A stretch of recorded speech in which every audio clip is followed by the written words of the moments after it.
So I got this much back together. If you don't have the right tools, don't even bother trying this. I mean, I'm pretty mechanically inclined, and this is just ridiculous. I mean, the stupid little clips that they had, it took me like 2 hours to get one back in, an hour and a half to put the other in, and I had to get that back together, and that clutch over there, and I actually had to call Cyclone Transmissions because I couldn't get that clip on. There wasn't enough room. I ended up having to take a clutch plate out.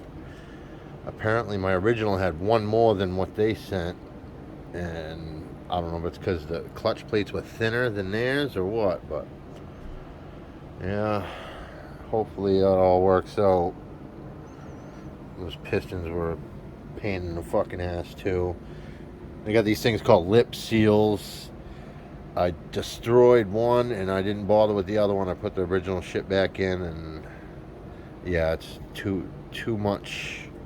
Too much. I put air to it though, so I know it doesn't leak. But yeah, I'll do another video when it's just about together. I guess I gotta get in that pump too if I want. I mean, they sent upgraded parts for it. I got a mess here. It's a mess. Later.